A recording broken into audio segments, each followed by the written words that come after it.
ഓം പരാശക്തിയേ നമ. അമൃതപുരിയിൽ സാധന ഏറെക്കാലം ചെയ്തു കഴിഞ്ഞപ്പോൾ ഒരു വിദേശി യുവാവിന് ശക്തമായ മാനസികാഘാതം തന്നെ ഉണ്ടായി. തന്റെ യാത്ര ശരിയാണോ, തനിക്ക് ഭ്രമമുണ്ടാകുമോ എന്നൊക്കെ കാടുകീറി ചിന്തകളോടാൻ തുടങ്ങി. ഏറെക്കാലം ചിന്തകളുടെ ഇരുണ്ട ലോകത്തിൽ മനസ്സ് വിഷമിച്ച് ആ യുവാവ് കഴിഞ്ഞുകൂടി. പക്ഷേ സാധന വിഷമിച്ചാണെങ്കിലും തുടർന്നുകൊണ്ടേയിരുന്നു. പിന്നീട് ചിന്തകൾ അടങ്ങാൻ തുടങ്ങി. മാനസ സരസ് നിശ്ചലമായി. അന്നാളിലൊരിക്കൽ അമ്മ അദ്ദേഹത്തോട് പറഞ്ഞു, മോൻ ഇപ്പോൾ അമ്മയ്ക്കരികിലെത്തിയില്ലേ? ഇനി മുതൽ പരിഭ്രമിക്കേണ്ട ഒരു കാര്യവുമില്ല മോനെ, നമഃശിവായ. ഈ അമൃതവചനം അമ്മയുടെ മക്കൾക്കെല്ലാം ബാധകമാണ്.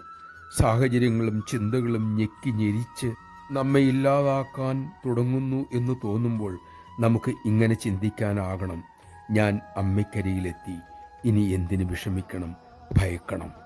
ആ ശുഭചിന്ത വേരുറയ്ക്കാൻ അമ്മ തന്നെ നമ്മിൽ അനുഗ്രഹം ചൊരിയട്ടെ.